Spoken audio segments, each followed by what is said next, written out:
Hello, welcome to another Gundam Battle Operation 2 video, and that is the new suit, the Zee Zulu. And man, we got another amphibious suit at high cost. Unfortunately, it's not a 600. I'm not sure if we're ever going to get like a super high cost amphibious suit, but it's another 550. And we do have one that goes that cost, which is the, there's the, I believe the, well, the Zox at 450, so yeah, that one goes to 550. I believe the Zagaki goes to 550, and we do have the Kapul, level 2 Kapul that goes to 550, which you see that a lot more commonly, but now we have a level 1 at 550 amphibious suit, and yeah, how does it stack up? Well, there are some interesting revelations about this suit that I'll see, and you guys will hear. And this first match here, and I kind of have another match. This first match here is in a custom match with friends, and yeah, you get to see how much damage this thing can dish out and how scary it can be when you have your melee weapons out, specifically your melee weapons.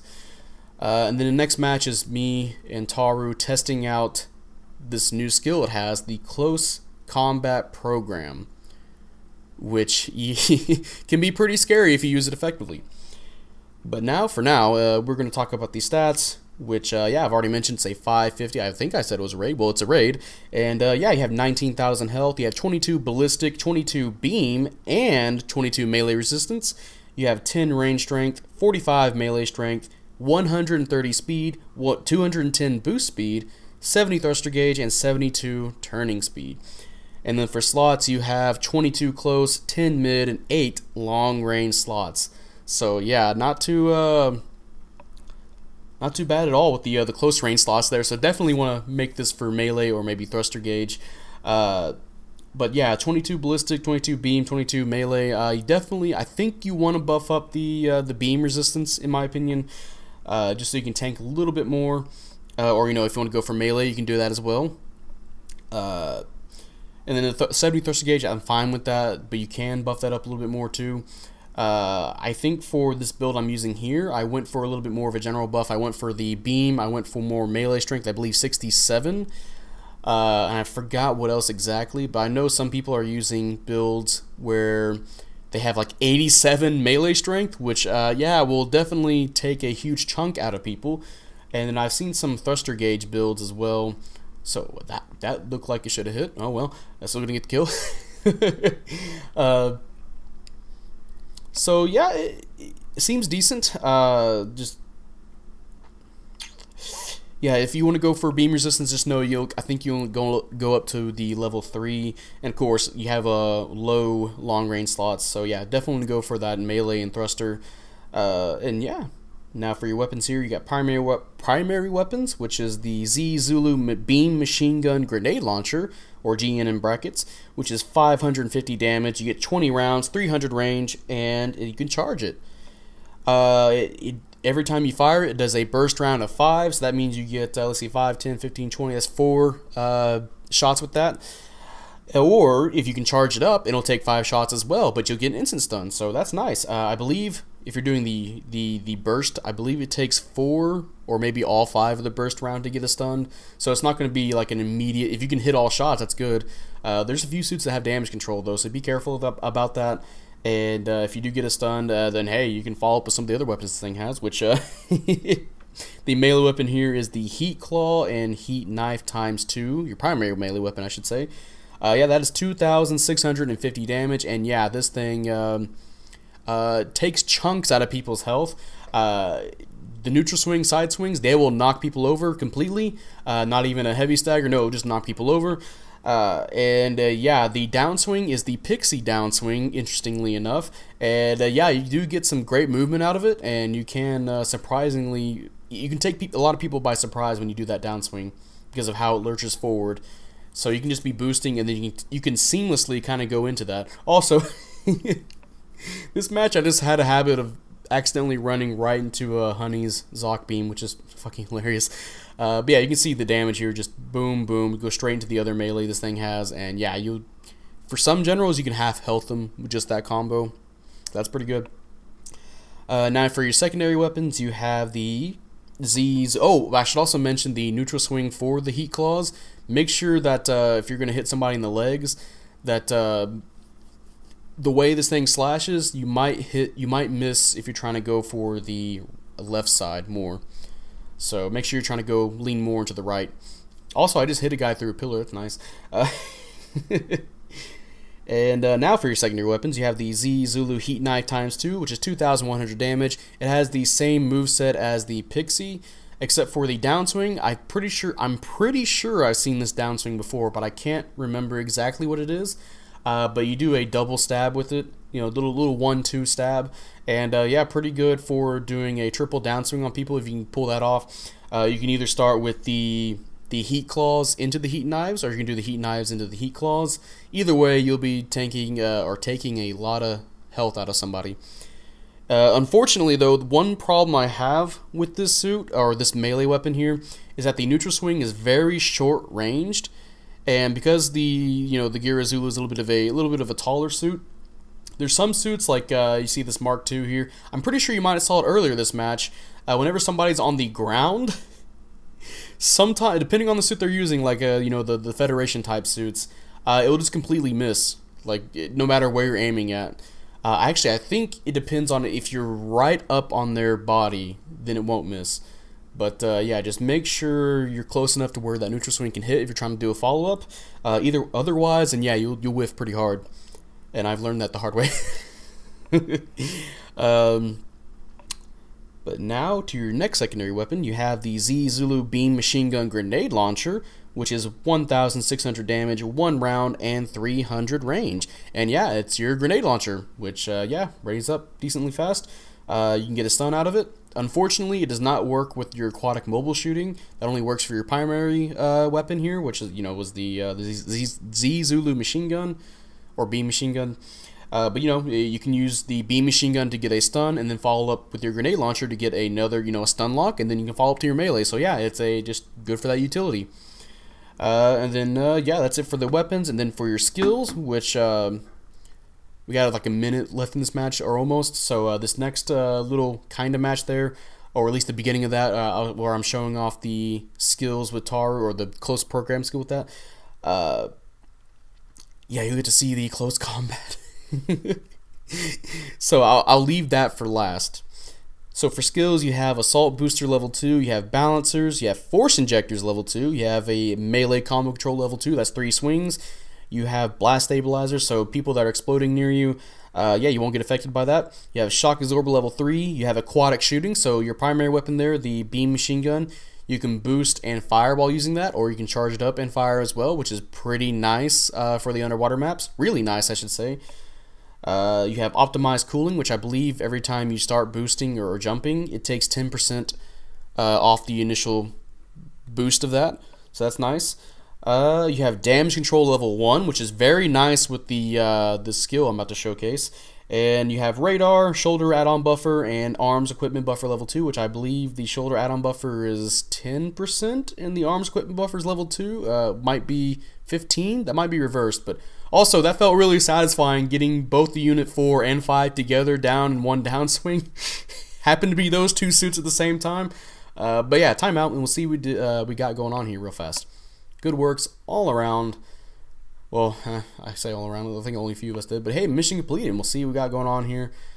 And hey, top individual and top damage, nearly 120k. Yeah, you'll be definitely getting some damage with this suit if you're one of those aggressive raid players. And again, I'm not that aggressive as a raid player, but I tried. And yeah, look, first place, 5 and 2, and pretty good pursuit assist as well. And now, finally, this new skill here, Close Combat Program. It only works if you have your melee weapons out. But you'll see here, Taru will use his instant stuns. You see I have my range weapon out. Now that I have my melees out, yeah, you pretty much get shock dampeners. And since you have damage control level 1, it'll take longer for people to stun you with stun accumulation. Now you still get affected by stun accumulation, so don't go just running in front of the entire team. But yeah, that is very helpful against some suits that have multiple stuns. If you're doing like 1v1 or trying to get past somebody, it basically becomes pseudo maneuver armor and pseudo shock dampeners. That is really, really good. Also, it also increases your mobility as well. So you can go even faster if you have your melee weapons out, and that includes boost speed and just normal movement speed. I don't know by how much, unfortunately, but you can tell the difference, and that means you can go even faster underwater. So this suit is a complete beast in the water maps. So you have to be very careful with this suit. Unfortunately, you still have to be. You can still do things to it, right? Because if it has its range weapon out, then you can still stun it normally. And unfortunately, this thing does not have a dodge roll. So as you can see, Tara did a stun accumulation on me and got me stunned. But yeah, I believe Tara was using a higher level Rigelgu, and yeah, that's still half his health. So yeah, yeah, that suit's pretty fucking good, or damage wise. But yeah, as you can see, there are some obvious flaws with this suit, which is that the suit is a bigger boy, so you can still hit it relatively easily. And of course, if it does not have its melee weapons out, it has to be its melee weapons for close combat program to work, then you can stun it. So there's ways to bypass, the pseudo shock dampeners maneuver armor. And of course, if you have a second teammate with you, you can get, excuse me again, you can get the double, you can get the stun accumulation off. So yeah, that is the Zee Zulu, and yeah, the Zee Zulu, I've been having a lot of fun playing it. I think it definitely feels like a 2-star. If this thing just had regular maneuver armor and maybe close combat would have worked for like shock damage or something, yeah, I can see this being like a 3-star. Maybe if they gave it like an extra weapon. But yeah, it definitely feels like a 2-star. It has a lot of damage potential. Like I'm glad this thing isn't just a heavy attack suit, to be honest, because I feel like they've been overindulgent in that area. But it still does a lot of damage, but it's very predictable on how it has to do its game plan. I mean, for one, to not get stunned has to have melee out, and has its melee out, well, you're probably going to guess he's going to try and go for melee, unless he wants to try and quickly use its range attacks to get a stun, then you can just stun him, right? So it's a little bit reliant on having the enemy team being distracted, so it can move in and do some damage. Or it can help initiate. It's kind of like a GOG, it's like the GOG hyped up on steroids. You run in, get fuck tons of damage off, distract some people, help your team. Your team comes in to help push up. But yeah, once it gets to the support might as well just lay down and die, because I think, as you saw in the first match there, yeah, a downswing did 7,000 damage. Over almost 8,000, I believe, to 0 in the Super Gundam. So, actually, no, he was the Zero Shiki AR. So, yeah, that is disgusting damage against supports. No need to have a heavy attack when you can just do that. And, of course, has 2 melees as well, so you can continue fighting as somebody after do a dodge roll if you're fighting a general or another raid. So, yeah, the Zee Zulu, definitely a aggressive raids kind of suit. I'm not even that good with raids, but I can definitely feel myself just like every time I play, I pull out my melees, I go berserker mode, I go, oh yeah. I pull out the berserker barrage, I'm like Wolverine, just snink and come in, just stab everybody. There are some utilities with the suit, of course. We mentioned the you can stun lock somebody, and the claws will knock people over. I believe I've been trying to do more matches where as soon as I melee somebody in the front lines, I move on to another target, so that way my team can follow up when the guy gets back up and kind of have him, force him to do something, and then I can distract the enemy team as I get closer to them, right? I kind of push the front line a little bit more, right? If that's not the proper way to do that, then I'm sorry, but it's been effective when I've been doing it. As you can see, that first match, I was constantly shifting between targets, which unfortunately I was not confident in my skills of trying to shoot Zero out of the sky, which that can be the trouble with this suit, is that trying to get a stun with the beam rifle can be a little bit tricky, since it has to take 4 to 5 shots to stun, or you have to charge it up all the way. And the grenade launcher, yeah, 300 range, so anything beyond that's going to be troubling. So it's very close range oriented. But yeah, that's going to be the end of this video. If you guys enjoyed this video, leave a like, subscribe if you want. I'd really appreciate it. And, type up in the comment section how you feel about the Zee Zulu. Do you like it? Do you hate it? I actually do enjoy this suit, playing it. Again, I've mentioned before, I'm not that much of a raid player, but this is a pretty fun suit. I can see myself playing this for a lot of the underwater maps, or even some maps like Arctic Base. Some of the maps like Impact Site or Mountain, I can probably see some trouble for it since it's gonna have to be going through a lot of range games. People can shoot at it. It has 22 resistances on everything. You can't build super tanky with this. But yeah, anybody who's worth their salt as a raid will probably make do with this suit quite nicely. And just do a lot of damage to people on the enemy team, and just wipe out smoke supports pretty much. And yeah, I think that's gonna be it. And hopefully we get some more higher cost amphibious suits, and I don't know what they would be. The only things I can think of at this moment are like the Agajin from Moon, if that even counts as a amphibious suit in Moon Gundam. And I believe people want the Atlas in, but I'm not sure if the Atlas would be like 600. I mean, it'd be pretty cool. Or they could do some more lower cost amphibious suits just to make up for not having higher costs. Like the Jurek. Please give me the Jurek, or the GM Slope, or the Hydro Zaku too, or maybe it was just the Hydro Zaku. But yeah, that'd be very nice actually. Or the Azok. But yeah, that'll be it. And I will see you guys later. Bye.